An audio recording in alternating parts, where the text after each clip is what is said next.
UPSC scientist में आपका स्वागत है। आज हम 23 अक्टूबर 2025 का करंट अफेयर्स करेंगे, जिसमें मुख्य रूप से हम देखेंगे कि एटलस, कॉमेट और 3I एटलस क्या है। दिखने में तो ये तीनों वर्ड्स एक समान लगते हैं, पर इनमें काफ़ी अंतर है। साथ में हम देखेंगे कि सोलर फिजिक्स और उसका स्पेस वेदर पर क्या प्रभाव पड़ता है।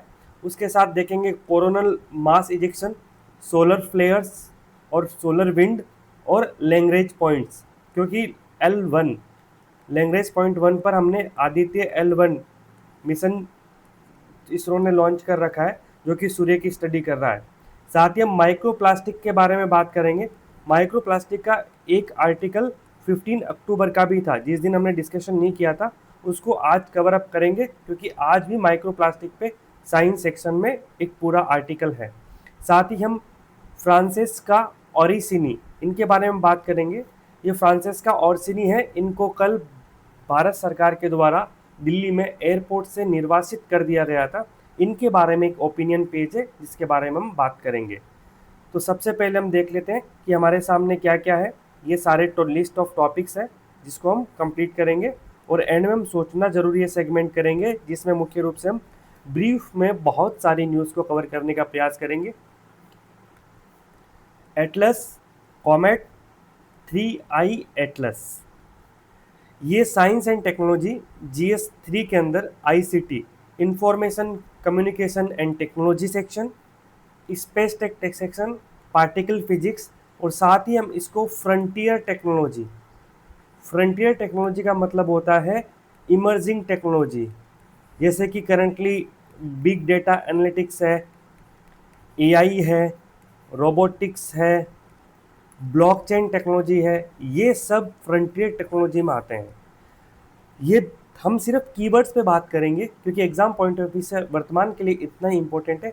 फर्दर इसमें कोई डेवलपमेंट होगा तो हम आगे की बातचीत करेंगे। Atlas, comet, 3I Atlas. तो आपने ये फ़ोटो देखते ही समझ में आ गया होगा, ये एक ब्राउज़र है गूगल क्रोम, जिसका हम कई सालों से इस्तेमाल कर रहे हैं, और इसे गूगल ने बनाया है। गूगल की पेरेंट कंपनी है, जिसका नाम अल्फ़ाबेट है, उसका ये वेब ब्राउज़र है।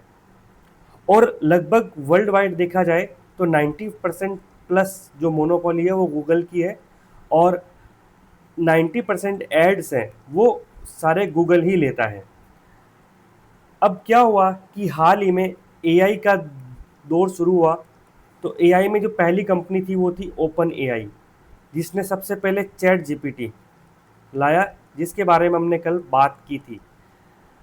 तो अब क्या है कि डिफरेंट जो AI चैटबॉट विकसित करने वाली कंपनीज है, वो अपने अपने AI ब्राउज़र्स ला रही है।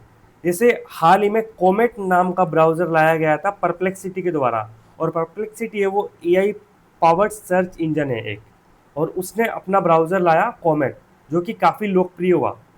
और उसी की तर्ज पर ओपन AI ने अपना ब्राउज़र लॉन्च किया है, जिसका नाम है एटलस, जिसका सिंबल आप ये देख सकते हो।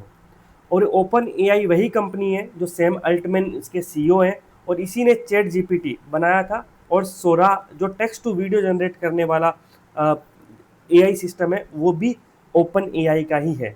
ध्यान रखना है, गूगल का जो AI सिस्टम है उसका नाम जेमिनी है, और गूगल के अंदर ही जेमिनी के अंदर जो इमेज क्रिएट करता है उसका नाम बनाना है।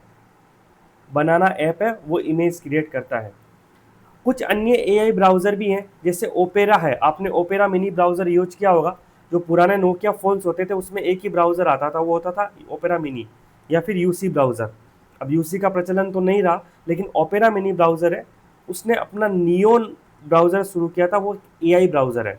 और एक ब्रेव ब्राउज़र है, जो भी एक AI ब्राउज़र है, जिसका आप सिंबल देख सकते हैं। नियोन का सिंबल ये है। अब बात करें 3I एटलस क्या है। देखो, इसका ICT information communication and technology और आर्टिफिशियल इंटेलिजेंस से कोई लेना देना नहीं है। यहाँ पे इसको इसलिए डाला गया था ताकि एग्जाम में कंफ्यूजन नहीं हो। ये पूर्णतः स्पेस टेक्नोलॉजी और पार्टिकल फिजिक्स से संबंधित है। 3I एटलस ये इंटरस्टेलर ऑब्जेक्ट है। इंटरस्टेलर क्या होता है, यानी इसको हिंदी में अंतर तारकीय भी बोलते हैं। हम इसके बारे में बात करेंगे कि ये होता क्या है। ये हमारा सौर मंडल है, ये हमारा सूर्य है, सन, उसके पास सारे ग्रह आते हैं। और ये जो लाइन है यहाँ पे, यहाँ पे हमारा सौर मंडल समाप्त हो जाता है। और जो सौर मंडल का पूरा एरिया है, जो सर्कल है, एक तरह से अंडाकार है, उसे हम बोलते हैं हेलियोस्फीयर। जिस तरह से हमारा सूर्य है उसका एक पूरा आवरण है, सौरमंडल है, उसी तरह से कुछ अन्य तारे भी हैं, जैसे ये अल्फा सेंचुरी है, इसका भी एक पूरा तारामंडल है। जब दो तारामंडल के बीच का जो हिस्सा होता है उसे इंटरस्टेलर मीडियम यानी अंतर तारकीय माध्यम कहते हैं। तो हम जैसे कि बहुत सारी ऑब्जर्वेशन करते हैं कि शुक्र, बुध, पृथ्वी, जुपिटर के अलग अलग उपग्रह हैं, जैसे कि शनि के चारों ओर रिंग हैं, धूमकेतु हैं, क्षुद्र ग्रह यानी एस्ट्रॉयड बेल्ट, इन सब के बारे में अध्ययन करते हैं। ये सारी चीज़ें हमारे सौर मंडल का ही हिस्सा है। जैसे अब देखें तो बुध, शुक्र, पृथ्वी, मंगल, बृहस्पति, और बीच में यहाँ पे मंगल और बृहस्पति के बीच में एस्ट्रॉयड बेल्ट, जिसे क्षुद्र ग्रह पेटी बोलते हैं। एस्ट्रॉयड बेल्ट कहा जाता है कि क्षुद्र ग्रह पेटी जहाँ पर है वह पहले एक ग्रह हुआ करता था और वो सूर्य के चारों ओर परिक्रमा कर रहा था, लेकिन बृहस्पति और सूर्य के गुरुत्वाकर्षण के बीच में होने के कारण वो बहुत छोटे छोटे टुकड़ों में बिखर गया। आज वही टुकड़े चारों ओर चक्कर लगा रहे हैं, जिस तरह पृथ्वी और अन्य ग्रह चक्कर लगाते हैं। उसके बाद हम देखते हैं शनि, अरुण, वरुण यानी नेपच्यून और यूरेनस, और फिर प्लूटो को ग्रह की श्रेणी से बाहर कर दिया गया। फिर एक क्यूपर बेल्ट। तो आपको ये भी ध्यान रखना है क्यूपर बेल्ट क्या है। और जो हमारे हेलियोस्फीयर है, सौरमंडल की सीमा है, उसे बोलते हैं हम हेलियोपॉज। ठीक है। और क्या पृथ्वी से कोई ऐसा ऑब्जेक्ट बाहर गया है जिसने इसको पार किया है? बिल्कुल, वॉयेजर 1 और वॉयेजर 2, ये दो स्पेसक्राफ्ट थे नासा के, इन दोनों ने इंटरस्टेलर मीडियम तक अपनी पहुंच बनाई है, यानी हमारे सौरमंडल को पार करके बाहर गए हैं। अभी वर्तमान में क्या है कि इस अंतर तारकीय माध्यम से, इंटरस्टेलर मीडियम से एक ऑब्जेक्ट आया जो सौरमंडल के अंदर घुस गया है। क्या यह पहला ऑब्जेक्ट है? नहीं, ये तीसरा ऑब्जेक्ट है। इससे पहले दो ऑब्जेक्ट आ चुके हैं, इसलिए पहले का नाम था 1I, दूसरे का नाम था 2I, और तीसरे का नाम है 3I। अब 3I को खोजा किसने? एटलस नाम की जो दूरबीन है उसने खोजा है, इसलिए इसका नाम 3I एटलस दिया गया है। तो ध्यान रखना है, ये इंटरस्टेलर ऑब्जेक्ट है, जबकि एक एटलस और कॉमेट वगैरह वो क्या थे? वो ब्राउजर थे। कंफ्यूज नहीं होना है। अब देखते हैं 3I एटलस क्या है। ये इंटरस्टेलर ऑब्जेक्ट है, अंतर तारकीय वस्तु है। 3I, आई का मतलब क्या है? इंटरस्टेलर। 3 का मतलब इसलिए क्योंकि तीसरा ऐसा ऑब्जेक्ट है। इससे पहले दो ऑब्जेक्ट आए थे, पहले का क्या नाम था? 1I ओमुआमुआ, और दूसरे का क्या नाम था? बोरिसोव, और तीसरा क्या है? 3I Atlas. अब एक बार हम रिवीजन देख लेते हैं। एटलस और कॉमेट ये दोनों क्या है? ये AI ब्राउज़र हैं। और वहीं जो 3I एटलस क्या है? ये क्या है? ये इंटरस्टेलर ऑब्जेक्ट है, IO कह सकते हैं। और ये 1I कौन सा था? उसका नाम था ओमुआमुआ। 2I कौन सा है? उसका नाम है बोरिसोव। और 3I कौन सा है? उसका नाम क्या है? एटलस। तो ये तीनों याद रखने हैं, ये एग्जाम पर्सपेक्टिव से काफ़ी इंपॉर्टेंट है। अब हम आगे बढ़ते हैं, और ये भी सोचिए आपकी 3 ही ऐसे ऑब्जेक्ट आए हैं। और हम स्पेस में रिसर्च तो 1950 के बाद से नासा और रोसकॉस्मोस जो रूस की स्पेस एजेंसी है, शीत युद्ध में दोनों में एक प्रतिस्पर्धा थी, तो खूब स्पेस रिसर्च हुए, लेकिन अब तक सिर्फ 3 ही अंतर तारकीय यानी इंटरस्टेलर ऑब्जेक्ट्स आए हैं हमारे सौरमंडल में जो हमें ज्ञात है, जिनके बारे में जानकारी है। तो कितना महत्वपूर्ण हो जाता है ये। वंस इन डिकेड नहीं, 50 सालों के अंदर तीसरी ऐसी घटना ऑब्जर्व की हमने, तो ये काफ़ी इंपॉर्टेंट हो जाती है। सोलर फिजिक्स, स्पेस वेदर में आत्मनिर्भरता। यानी सोलर फिजिक्स का मतलब क्या है कि सूर्य है, हमें ये तो पता है सूर्य क्या है, सूर्य एक तारा है। और तारे की क्या विशेषता होती है? जिसकी स्वयं की ऊष्मा होती है और स्वयं का प्रकाश होता है, वो तारा कहलाता है। तो ऊष्मा और प्रकाश के लिए क्या मतलब? उसमें ऊर्जा तो होगी। अब उस ऊर्जा का स्रोत क्या है? तो वो है नाभिकीय संलयन। नाभिकीय संलयन में क्या होता है? हाइड्रोजन होती है, वो हीलियम में कन्वर्ट होती है, और उससे क्या निकलती है? ऊर्जा निकलती है। अब ये तो हमें पता है कि सूर्य में नाभिकीय संलयन होता है, लेकिन फिर भी सूर्य में बहुत सारे सन स्पॉट्स बनते हैं जिसे सौर कलन कहा जाता है। उसके साथ कोरोनल मास इजेक्शन जैसी घटनाएं होती है, उससे बहुत बड़ा मैग्नेटिक फील्ड रिलीज होता है, सौर हवाएं चलती है, सौर फ्लेयर्स चलती है, इन सब के बारे में हमें बेहद सीमित जानकारी प्राप्त है। और ये जो भी जानकारी हमारे पास है वो ऑब्जर्वेशन, जैसे कि आदित्य L1 है या फिर नासा के बहुत सारे सूर्य के अध्ययन के लिए जो मिशन है, उदाहरण के लिए सोहो मिशन, इन सब से हमें प्राप्त हुई है। लेकिन हमें यहाँ पे ये समझना है कि जो सूर्य की फिजिक्स है, सोलर फिजिक्स है, उसका प्रभाव पड़ता है स्पेस वेदर पे। जैसे हमारा जो वेदर है, वातावरण है, उस पर किसका प्रभाव पड़ता है सामान्यतः? हमारी जो वेदर है उस पर तापमान में कम या ज़्यादा होना, नमी की मात्रा का कम या ज़्यादा होना, आसपास वाटर बॉडीज़ है कि नहीं है, उसी के माध्यम से आप कौन से अक्षांश पर अवस्थित हैं, उन सभी के माध्यम से पृथ्वी पर जो वातावरण है वो बदलता रहता है। उसमें पेड़ पौधों का भी बड़ा योगदान होता है। तो इसी तरह से अंतरिक्ष है, उसका भी जो वेदर है वो बदलता रहता है। तो सबसे पहले बात करेंगे स्पेस इंफ्रास्ट्रक्चर होता क्या है। तो जो अंतरिक्ष के अंदर बहुत सारे उपग्रह, सैटेलाइट्स हैं, ऑब्जर्वेटरीज हैं, या जो एस्ट्रोनॉट यानी हमारा जो इंटरनेशनल स्पेस स्टेशन है, उसमें बहुत सारे अंतरिक्ष यात्री अभी वर्तमान में भी काम कर रहे हैं। तो ये सब क्या है? हमारा स्पेस इंफ्रास्ट्रक्चर है। अब बात करें सोलर फिजिक्स की यानी सूर्य की भौतिकी की, तो सूर्य से निकलने वाले solar flares, coronal mass ejection और एनर्जेटिक तूफान है, उनके प्रभाव का अध्ययन करना। और स्पेस वेदर का मतलब क्या होता है? अंतरिक्ष में मौसम कैसा है? तो solar flares, coronal mass ejection और एनर्जी पार्टिकल तूफान, उनका प्रभाव अंतरिक्ष के इंफ्रास्ट्रक्चर पर क्या पड़ रहा है, साथ ही पृथ्वी पर उनका क्या प्रभाव पड़ रहा है, वही क्या है? स्पेस वेदर है। अब देखा जाए तो अंतरिक्ष अवसंरचना पर क्या प्रभाव पड़ता है? सैटेलाइट है, ऑब्जर्वेटरीज हैं, जैसे कि हमने आदित्य L1 लगा रखा है L1 बिंदु पे, ठीक है। जेम्स वेब जो टेलीस्कोप है वो L2 बिंदु पर है। तो वो क्या है? वो अंतरिक्ष में स्थापित किए गए हैं। तो उनको ध्यान रखना पड़ता है कि उनसे कोई स्पेस ऑब्जेक्ट आके टकरा नहीं जाए, उसको कोई नुकसान नहीं हो जाए। तो इसलिए स्पेस वेदर की हमेशा निगरानी करनी पड़ती है। वही पृथ्वी पर क्या नुकसान हो सकता है? क्योंकि जो सूर्य से जो सोलर फ्लेयर्स और कोरोनल मास इजेक्शन और एनर्जी पार्टिकल्स आते हैं, इस जो पृथ्वी की मैग्नेटिक फील्ड है उसको प्रभावित करते हैं। इससे पृथ्वी पर जो कम्युनिकेशन है, संचार है, वो ठप हो सकता है। नेविगेशन यानी जो हम जीपीएस देखते हैं, हो सकता है जीपीएस फेल हो जाए इसकी वजह से। और जो पावर ग्रिड है हमारे बड़े बड़े, यानी जो जीएसएस है, जिनसे हमारे इलेक्ट्रिसिटी सप्लाई होती है, उनमें भी रुकावट आ सकती है। और इन्हीं सभी से निपटने के लिए हम सोलर एक्टिविटी को समझ रहे हैं, और ताकि हम स्पेस वेदर की फोरकास्टिंग कर पाएँ और स्पेस इन्वायरमेंट को समझ पाएँ, और ये हमारे फ्यूचर के लिए काफ़ी ज़रूरी होगा। अब हम सोलर फिजिक्स को समझने से पहले हम देखते हैं कि सूर्य की संरचना क्या है। तो सूर्य का स्ट्रक्चर देखा जाए तो सबसे पहले सूर्य के केंद्र भाग में उसे कोर कहते हैं। कोर का जो बाहरी आवरण है उसे बोलते हैं रेडिएशन जोन, और जो उसके जस्ट बाहरी आवरण है उसको बोलते हैं कन्वेक्शन जोन, और उसके बाद का जो आवरण है उसे बोलते हैं फोटोस्फीयर। और फोटोस्फीयर के चारों ओर एक क्राउन नुमा संरचना है, सर्कल है, उसे कहते हैं कोरोना। आपको एक बात जान के आश्चर्य होगा कि जो ये कोर है, इसका तापमान ज़्यादा होगा या कोरोना का तापमान ज़्यादा होगा? सामान्य हमें क्या लगेगा कि जो यहाँ पर है तापमान अधिक होगा और यहाँ पर तापमान कम होगा, लेकिन ऐसा नहीं है।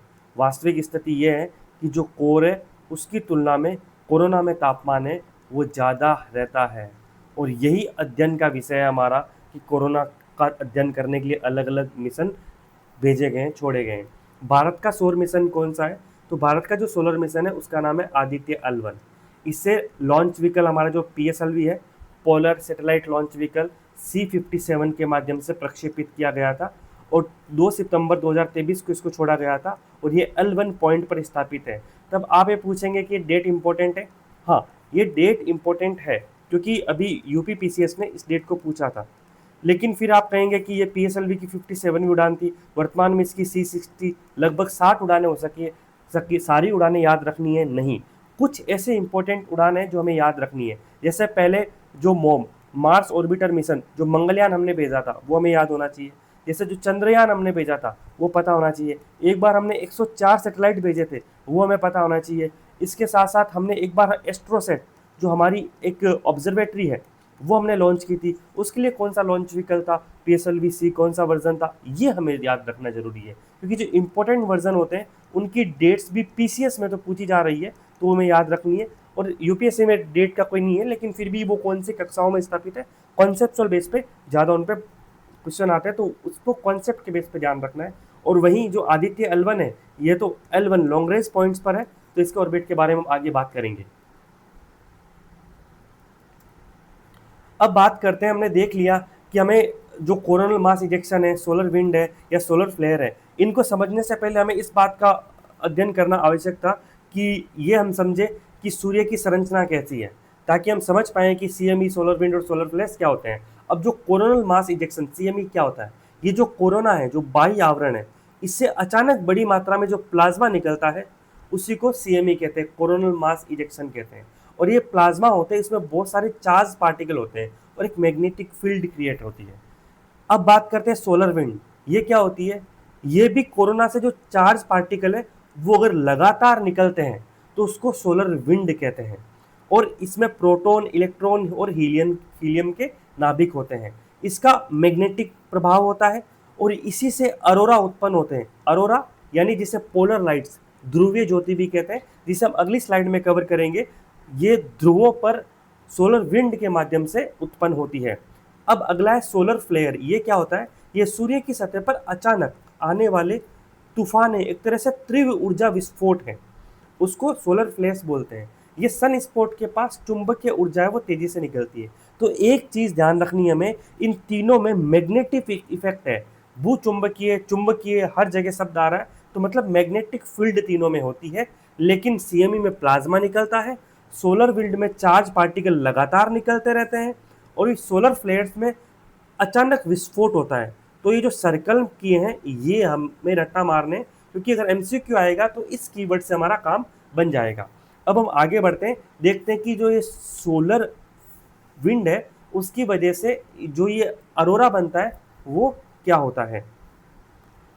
ये लाइट देख सकते हैं आप, YouTube पे डालोगे तो भी आपको अरोरा लाइट्स डालोगे तो बहुत सारे वीडियोस मिलेंगे, और ये काफ़ी मनोरंजक होता है। और ये उत्तरी गोलार्ध, दक्षिणी गोलार्ध दोनों में दिखाई देता है। उत्तरी गोलार्ध में इसका नाम है अरोरा बोरियोलिस और दक्षिणी गोलार्ध में इसका नाम है अरोरा ऑस्ट्रेलिस। इसके याद रखने की ट्रिक है, ऑस्ट्रेलिया व दक्षिणी गोलार्ध में, तो आप याद रख लो ऑस्ट्रेलिया अरोरा ऑस्ट्रेलिस और उत्तरी गोलार्ध में अरोरा बोरियोलिस। अब हम आगे बढ़ते हैं कि हमने बात की थी कि हमारा जो L1 पॉइंट पर क्या है, हमारा आदित्य L1 है। तो आदित्य मिशन है जो सूर्य का अध्ययन कर रहा है वो L1 बिंदु पर है। तो जो L पॉइंट्स होते क्या हैं, तो इनमें लैग्रेंज पॉइंट्स कहा जाता है। कोई भी दो बड़े खगोलीय पिंड होते हैं जैसे पृथ्वी और सूर्य, उनके बीच में एक ऐसा पॉइंट होता है जहाँ पर गुरुत्वाकर्षण बल यानी ग्रेविटेशन फोर्स होता है, वो काफ़ी बैलेंस्ड होता है।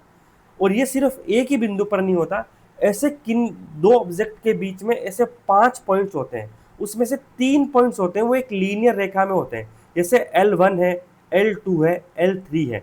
जबकि दो बिंदु L4 और L5 होते हैं वो 60 डिग्री में होते हैं। यहाँ से सन से 60 डिग्री में L4 है, L5 है। इट मीन्स हम कह सकते हैं कि यहाँ जो सब पृथ्वी है इससे ये जो L1 और L2 की दूरी है वो समान है। उसी तरह से L5 और L4 के बीच की जो दूरी है ये भी समान है। एक बात हमें ध्यान रखना है कि अगर हम ऑब्जर्वेटरी L4, L5 और L3 पे स्थापित करेंगे तो कितना दूर हो जाएगा, डेटा ट्रांसमिट होने में बहुत ज़्यादा समय लगेगा। L1 और L2 से डेटा हमें जल्दी मिलेगा, वही L4, L5 से थोड़ा और देरी से मिलेगा। L3 तो सूर्य की भी उधर है, तो बहुत विपरीत दिशा में, तो इसको बहुत अधिक समय लगेगा। अब ये L जो बिंदु है, लैग्रेंज पॉइंट्स है, इनका महत्व क्या है? क्योंकि जो भी L पॉइंट्स हैं इसके ऊपर एक हैलो ऑर्बिट बनता है, एक आभासी ऑर्बिट बनता है, जिस पर हम किसी भी सैटेलाइट या उपग्रह को स्थापित कर सकते हैं। जैसे हमने आदित्य L1 है उसको L1 बिंदु पर स्थापित किया है। वही जो नासा का जेम्स वेब टेलीस्कोप है उसको हम L2 बिंदु के चारों ओर स्थापित किया है, उसी को हैलो ऑर्बिट कहा जाता है। तो हैलो ऑर्बिट क्या होता है, ये भी कॉन्सेप्ट इंपॉर्टेंट है एग्जाम के पर्सपेक्टिव से। और दूसरी बात ये भी है कि इसमें ज़्यादा ईंधन की आवश्यकता नहीं होती, क्योंकि यहाँ पे ग्रेविटेशनल फोर्स बैलेंस होता है। तो एक बार अगर स्थापित कर दिया जाए किसी ऑब्जेक्ट को तो वो निरंतर वहाँ पे काम करता रहता है। अब ये चर्चा में क्यों रहा, हमने सारे कॉन्सेप्ट पढ़ लिए। ये कॉन्सेप्ट पढ़ने जरूरी थे ताकि हम आज के आर्टिकल को समझ पाएँ। वो यही था कि भारत का लक्ष्य क्या है कि जो सोलर फिजिक्स है और स्पेस वेदर है इसमें हमें आत्मनिर्भर बनना है। तो देखो इस दिशा में हमने कदम तो उठा लिया है आदित्य L1 के माध्यम से, उसके हमारे पास डेटा अच्छे खासे मिल रहे हैं। और हाल में हमने ये भी देखा था कि जो चंद्रयान 2 है उसके कुछ डेटा से भी हमें समझने को मिला था कि जैसे ही सूर्य पर जो कोरोनल मास इजेक्शन हुआ था, उसका चंद्रमा के एक साइड पर एक लाइटनिंग इफेक्ट हुआ था। तो हम जो हमारे अन्य जो मिशन है वो भी इसमें अप्रत्यक्ष रूप से भूमिका निभा रहे हैं। और हाल ही में जो इसरो है और अराइज है, इन दोनों ने पूरे भारत में वर्कशॉप आयोजित की है। और रिसेंटली गवर्नमेंट ने स्पेस सेक्टर है उसको प्राइवेट सेक्टर के लिए खोला है। अब प्राइवेट सेक्टर सेटेलाइट है, रॉकेट्स है, उनको लॉन्च करने के अलावा वो सोलर स्टॉर्म है उनकी मॉडलिंग करेगा। और स्पेस वेदर की भविष्यवाणी के लिए भी निजी क्षेत्र है, वो इनोवेशन के संकेत हमें मिले हैं। मोटा मोटी पूरा आर्टिकल यही था कि भारत को जो सोलर फिजिक्स और स्पेस वेदर है उसमें स्वयं को आगे बढ़ना चाहिए, स्वयं को प्रयास करना चाहिए। उसके जो कॉन्सेप्ट बेस थे उसके बारे में हमने पहले बात कर ली है। अब हम आगे देखेंगे कि इसमें जो लेखक है उनके कुछ सुझाव भी हैं। सुझाव क्या है? वो ये कहते हैं कि हमें L1 बिंदु पे तो अभी आदित्य स्थापित कर दिया है। अगर हमें और अध्ययन करना है तो क्यों ने हम एक L4 और L5 पे लगा दें। तो आप सोचो कि 3 कैमरे लगे हुए हैं जो सूर्य का अध्ययन कर रहे हैं, एक ऊपर से, एक सामने से, एक नीचे से। तो इससे जो हमें डेटा मिलेंगे वो कुछ ज़्यादा अच्छे मिलेंगे और हम जो सोलर फिजिक्स का बेहतर अध्ययन कर पाएंगे अगर हम ऐसा करते हैं। लेकिन हमारे सामने एक बाधा भी होगी कि L4 और L5 से ये 30 मिलियन किलोमीटर दूर है, जबकि L1 L2 है ये तो लगभग 1.5 मिलियन ही है। तो कितना अंतराल आ जाएगा कि 30 मिलियन किलोमीटर दूर से हमें डेटा ट्रांसमिट करना और प्राप्त करना और उसे वापस इनपुट देना, ये एक बेहद जटिल स्थिति उत्पन्न हो जाएगी। लेकिन ये सुझाव है। अब एक नैनो टेक्नोलॉजी से रिलेटेड टॉपिक है, यानी परमाणु स्टेंसिल से डिजाइनर नैनो कण। Scientist use atomic stencil to make designer nano particle. ये भी GS3 के अंदर साइंस एंड टेक्नोलॉजी में कवर होगा। अब आपने कभी पेंटिंग वगैरह की है? बचपन में जब पेंटिंग करते थे तो ऐसा नहीं होता था कि हमारे पास कोई ब्लैंक शीट दी जाती थी उस पर हम चित्र बना रहे हैं। हमें हमेशा एक लीनियर ऐसे डॉट डॉट डॉट डॉट में एक चित्र होता था, हम उसी को ऐसे पेंसिल से ड्रॉ करते थे और फिर उसमें कलर भरते थे, कुछ ऐसा ही करते थे। अब आप यहाँ पे देख सकते हो, जैसे ये लिखा है UPSC साइंटिस्ट। ये जो मेथड है इसे बोलते हैं स्टेंसिल्स। जो कोई चित्रकार होता है, आपने देखा होगा बहुत सारे फ्रेम्स होते हैं, फ्रेम्स को रखा जाता है फिर उसके ऊपर पेंट कर दिया जाता है, तो ऐसा ही कुछ स्टेंसिल बनता है। तो हुआ क्या था कि जो नैनो पार्टिकल्स हैं हम उनका उपयोग करना चाह रहे हैं। जैसे कि नैनो पार्टिकल्स का मतलब क्या है कि जो हमारे शरीर का बाल है उस बाल से भी कितना बहुत हद तक छोटा पार्टिकल होता है, वो नैनो पार्टिकल होता है। और अगर आप उस नैनो पार्टिकल का उपयोग एप्लीकेशन करना चाहते हो तो एप्लीकेशन के लिए सबसे ज़्यादा क्या आवश्यक है? वो आवश्यक है वो सारे नैनो पार्टिकल आपस में जुड़े। अगर वो जुड़ेंगे तभी तो उसका अनुप्रयोग कर पाएंगे। तो नैनो पार्टिकल को आपस में जोड़ना बेहद मुश्किल था। तो फिर एक आसान तरीका, जैसे एक पेंटर होता है वो स्टेंसिल एक नक्शा बनाता है और उस नक्शे के माध्यम से फिर कागज पे एक सुंदर डिज़ाइन बनाता है। तो वैसे ही वैज्ञानिकों ने क्या किया कि नैनो पार्टिकल पर एक पैटर्न बनाने का प्रयास किया स्टेंसिल के माध्यम से। और जो एटॉमिक पार्टिकल्स है और इसका सोने पर प्रयोग किया था, गोल्ड पे। तो एटॉमिक स्टेंसिल बनाया गया और उसके माध्यम से जोड़ा गया। तो जो आयोडाइज परमाणु है उनसे स्टेंसिल बनाया गया। ठीक है, जब एक बार स्टेंसिल बन गया और जब रंग भरने की बारी आई तो उसमें पॉलीमर अणुओं की एक चेन क्रिएट कर दी और कणों की सतह पर ये चिपक गया। इस तरह से जो स्टेंसिल से ये काम है वो सटीकता से हो गया। जैसे हम यहाँ से यहाँ तक हमने स्टेंसिल बनाया, फिर हमने गोल्ड के पार्टिकल है वो यहाँ तक स्थापित कर दिए। अगर हमारे पास ये स्टेंसिल नहीं होता तो जिस संरचना में हम चाहते हैं इस संरचना में वो स्थापित नहीं हो पाते। और जो इसी को हमने कहा है एटॉमिक स्टेंसिलिंग। ये हमें ध्यान रखना है, एटॉमिक स्टेंसिलिंग क्या होती है।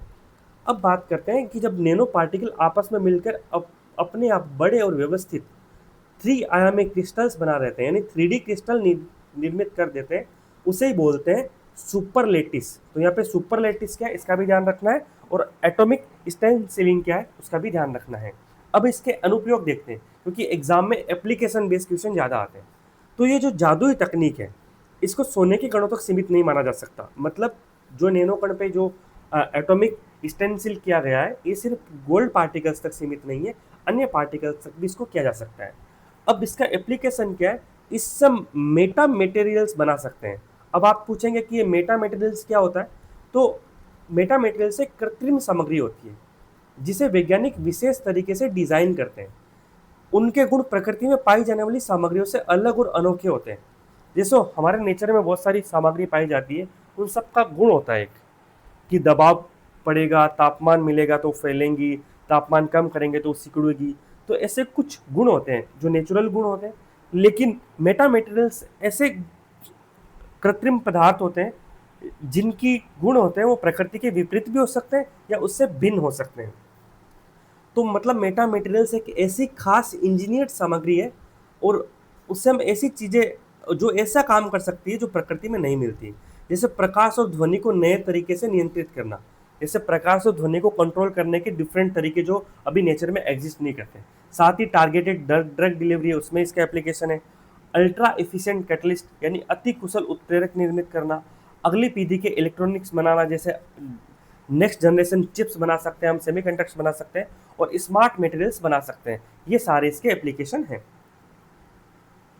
अब इस आर्टिकल में सबसे ज़्यादा इंपॉर्टेंट क्या था, कि सबसे ज़्यादा इंपॉर्टेंट था कि एक तो ये नैनो स्टेंसिल्स होता क्या है, और नैनो स्टेंसिल्स के साथ ये था कि सुपर लेटिस क्या होता है, एटॉमिक स्टेंसिलिंग क्या होती है, और इसके साथ इंपॉर्टेंट था कि मेटा मटेरियल्स है वो क्या होते हैं।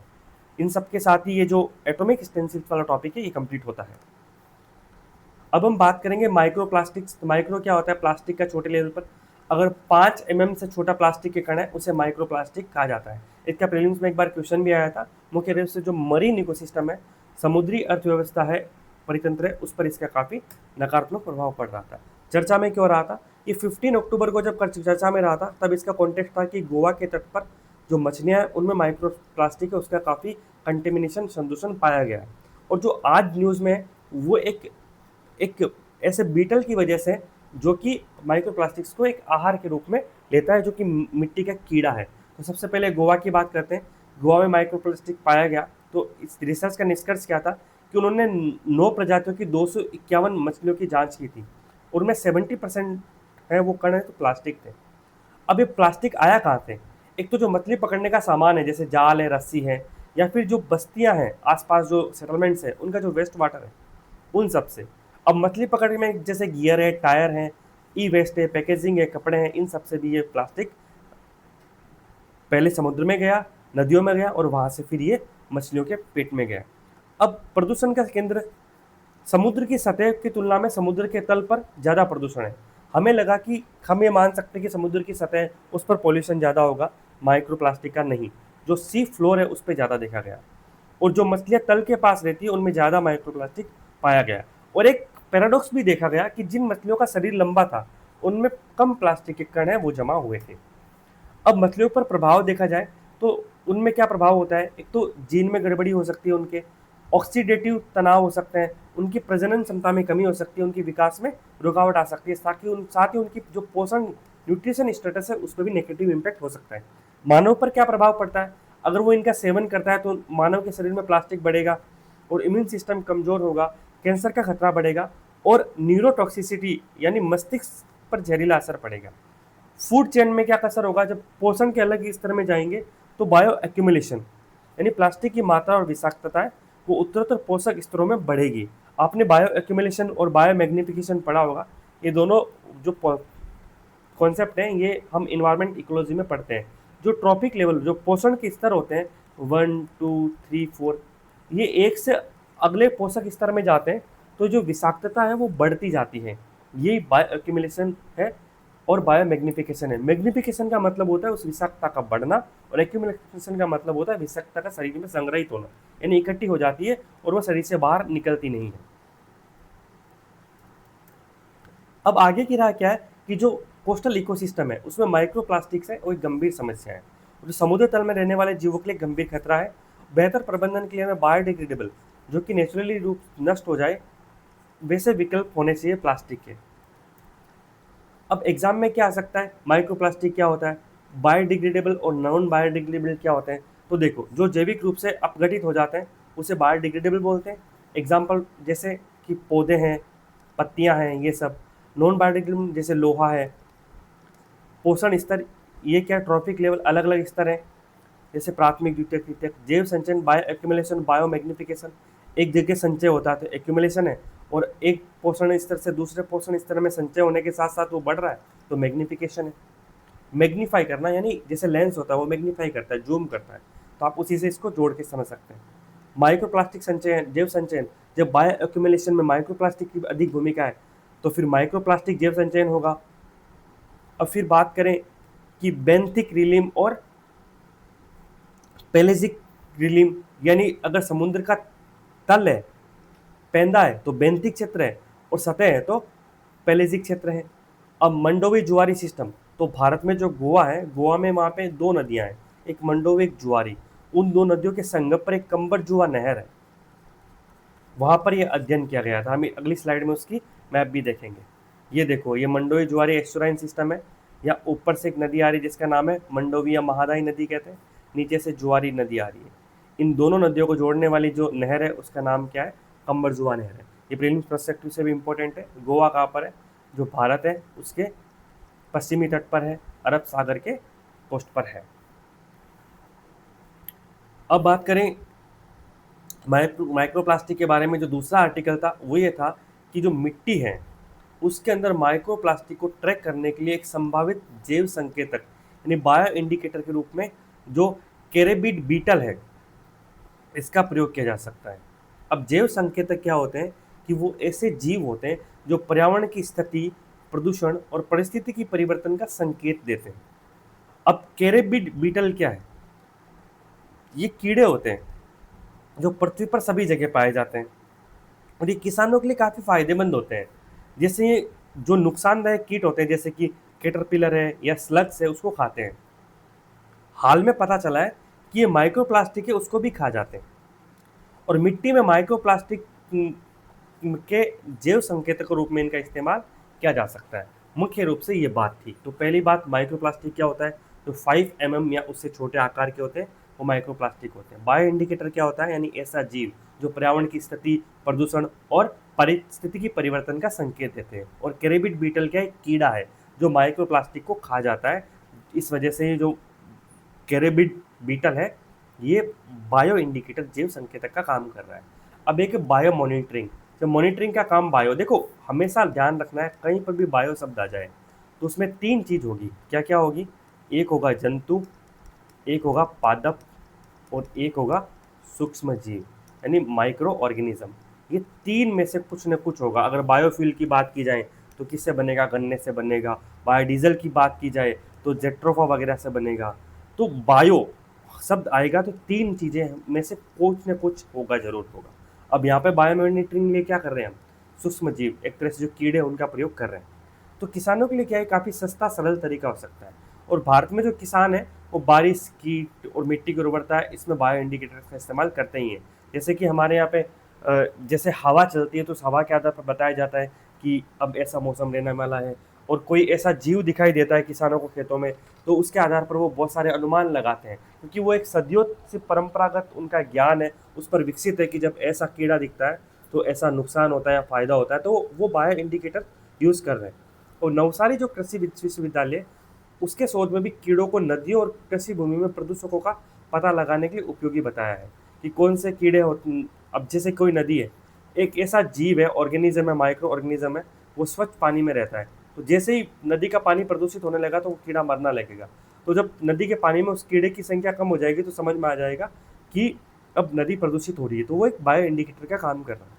और साथ ही जो ग्लोबल माइक्रोप्लास्टिक संकट है उसे निपटने में भी एक महत्वपूर्ण भूमिका निभा सकता है।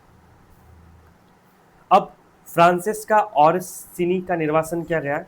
ये एक लेडी है और ये पॉलिटी गवर्नेंस में कवर करेंगे। और मुख्य रूप से ना भारत के बारे में महत्वपूर्ण बात ये है कि इन्होंने भारत में बहुत लिखा है। ये इलाहाबाद को अपना दूसरा घर मानती है। ये कहती है कि इलाहाबाद तो मेरा दूसरा घर है। हाल ही में भारत सरकार ने इनको एयरपोर्ट से वापस भेज दिया था, एक तरह से डिपोर्ट कर दिया था। कौन है ये? इतालवी मूल की यानी इटली की ओरिजिन की है, लेकिन ब्रिटिश विद्वान है, मतलब ब्रिटिश पासपोर्ट होल्डर है। इन्होंने हिंदी साहित्य और दक्षिण एशियाई साहित्य की दुनिया में एक बड़ा नाम कमाया अपना, और इलाहाबाद को ये अपना दूसरा घर मानते हैं। जब इनको डिपोर्ट किया गया तो रामचंद्र गुह आए जो इतिहासकार हैं, उन्होंने इसका विरोध किया और अन्य हलकों में भी इसकी आलोचना हुई। और जो आज का जो संपादकीय वो इसी पर है कि जो लोग हैं और उनके विचार है, उनकी मुक्त आवाजाही, जो फ्री मूवमेंट है, वो वैश्विक दुनिया, जो ग्लोबलाइज वर्ल्ड है, उसका अभिन्न अंग है। अगर आप इनको रोक रहे हो तो एक तरह से आप संरक्षणवाद की तरफ बढ़ रहे हो, जो ग्लोबलाइजेशन है उसके अगेंस्ट जा रहे हो। भारत इस मामले में लगातार परस्पर विरोधी संकेत दे रहा है। एक और दुनिया के कोने कोने से जो तकनीकी पूंजी और जो जानकारी है, नॉलेज है, उसका स्वागत कर रहे हैं, और दूसरी ओर जो हमारे खिलाफ एक कथित वैश्विक साजिश के बारे में असुरक्षित महसूस करते हुए हम खुद को अलग थलग करने की भी कोशिश करते हैं। और जो इनका निर्वासन है उसको इसी संदर्भ में देखा गया है। अब बात क्या है कि ये महिला उन विद्वानों में जिन्होंने भारत के बारे में विभिन्न पहलुओं के बारे में शोध किया और लिखा, और उन्होंने अपनी लाइफ पूरी यहीं भारत में शोध अनुसंधान में बिता दी, और इन्होंने भारत के बारे में बहुत अच्छा अच्छा भी लिखा है। ऐसा नहीं कि भारत की आलोचना ज़्यादा की है। इन पर आरोप क्या लगाया था कि इनके पास वीज़ा तो एक गतिविधि का था, लेकिन इन्होंने दूसरी गतिविधियों में भी शामिल हुए थे। कानूनी तौर पर यह गलत है, उल्लंघन के बारे में तर्क सही है, लेकिन निर्वासन के फैसले में मनमानापन भी है। अब इनको डिपोर्ट इसलिए किया कि इनके कुछ ऐसे आर्ग्यूमेंट्स थे जो कि सरकार को पसंद नहीं आई, तो सरकार ने माना कि ये उल्लंघन है वीज़ा की शर्तों का। तो क्या कभी कोई तारीफ करता है सरकार की तो भी वो उल्लंघन ही होगा ना। ऐसा तो नहीं है कि वो जिस काम के लिए आया उस काम को नहीं करके वो तारीफ कर रहा है, तो वो भी उल्लंघन हुआ। तो जो वैश्विक व्यापारिक नेता है वो नियमित रूप से सरकार की प्रशंसा करते हुए राजनीतिक बयान देते हैं, तो उनको भी तो उल्लंघन कहा जा सकता है।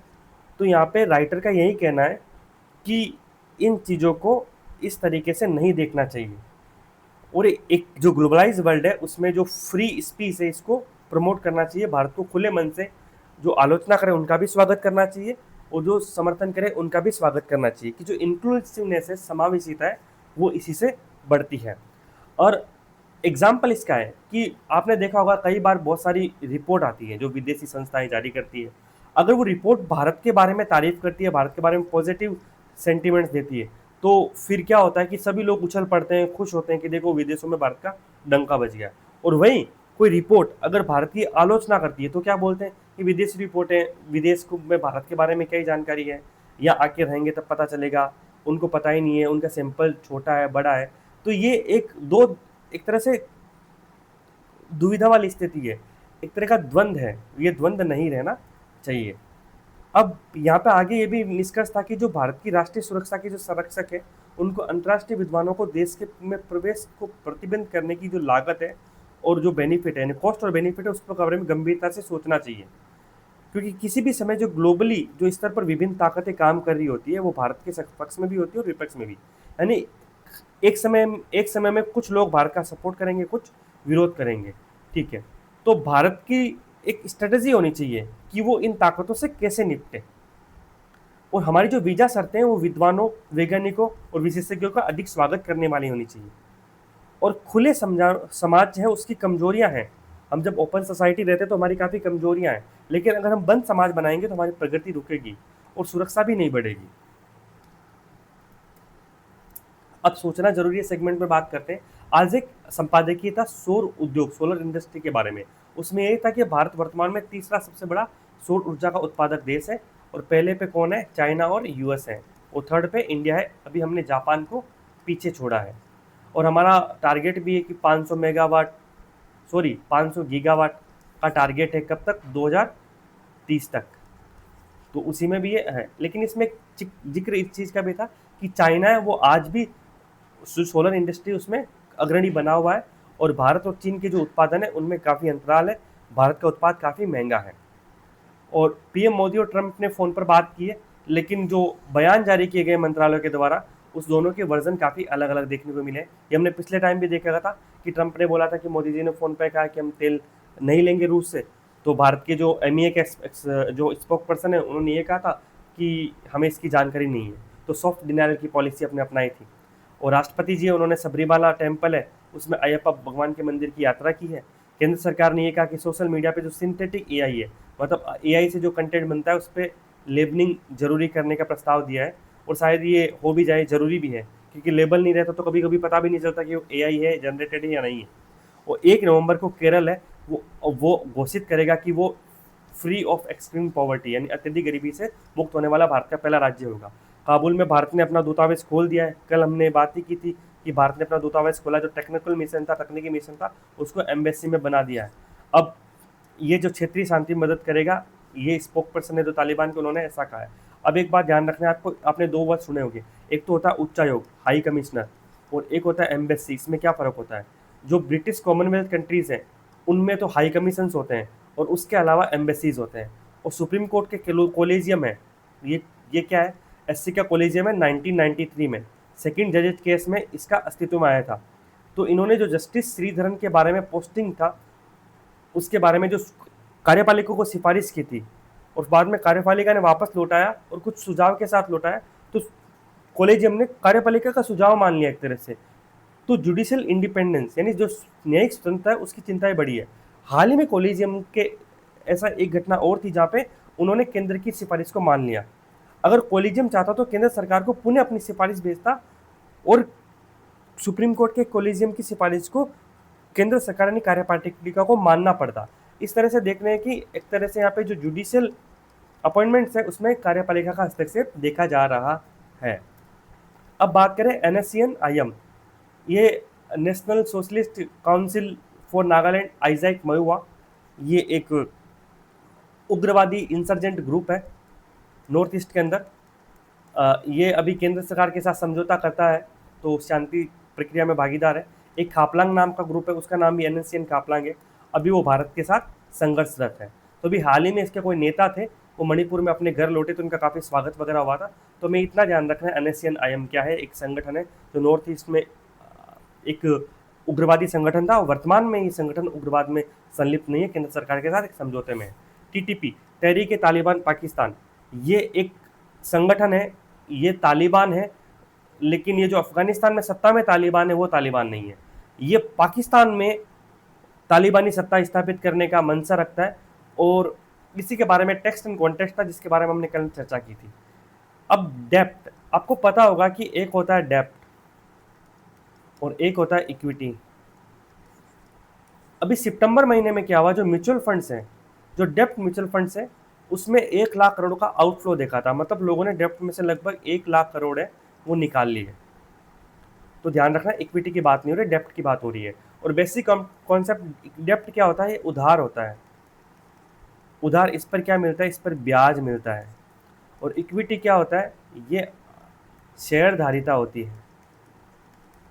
इसमें आप कंपनी के मालिक बनते हो और मालिक बनते हो तो क्या होता है? आपको ब्याज नहीं मिलता, फिर आपको लाभांश मिलता है, आपको डिविडेंड मिलता है। कभी इन पे विस्तृत चर्चा कर लेंगे, लेकिन ये बहुत इंपॉर्टेंट पर्सपेक्टिव है और एग्जाम में इस पे क्वेश्चन आते रहते हैं। डेप्ट और इक्विटी के अगर आपके बारे में आपको बेसिक डिफरेंस पता है तो आप इकोनॉमी के अंदर जो फिनेंस मार्केट है उसको बहुत आसानी से समझ सकते हैं। OPEC, organisation for petroleum exporting countries, जो एक संगठन है, और इसके बारे में ये था कि उत्पादन में भ्रम की स्थिति में तेल की कीमत को न्यूनतम स्तर पर लाना होगा। एक्चुअली जो ये कंट्रीज़ हैं ये रेगुलेट करते हैं कि कितना तेल का उत्पादन किया जाए, कितना नहीं किया जाए, और उसी में अभी वर्तमान में भ्रम की स्थिति चल रही है। और जब ये तेलों को उत्पादन कम कर देते तो विश्व स्तर पर तेल के प्राइस बढ़ जाते हैं, और जब उत्पादन बढ़ा देते हैं तो विश्व स्तर पर तेल के प्राइस है वो कम हो जाते हैं। आपने एक वर्ड सुना कभी, एशियन प्रीमियम? अगर नहीं सुना तो ध्यान रखना कि मध्य पूर्व, जो मिडिल ईस्ट के देश हैं, इनसे भारत भी तेल लेता है, यूरोप भी तेल लेता है। भारत और एशिया के जो देश तेल लेते हैं तो उन पर एक्स्ट्रा चार्जेस लगाए जाते हैं, उसे एशियन प्रीमियम कहा जाता है। ये पहले न्यूज़ में रहता था, अभी नहीं रहता, लेकिन फिर भी यूपीएससी की आदत है कि 2-3 साल पुरानी चीज़ों को पूछने की, तो आपको ध्यान रखना है। इसी के साथ आज का डिस्कशन कंप्लीट होता है। Thank you so much. अब जल्दी हम नेक्स्ट वीडियो में मिलेंगे। आप PDF टेलीग्राम से डाउनलोड कर सकते हैं और वीडियो यूट्यूब पे देख सकते हैं, और आपको कंटेंट अच्छा लगता है तो आप इसको आगे भी फॉरवर्ड कर सकते हैं। Thank you.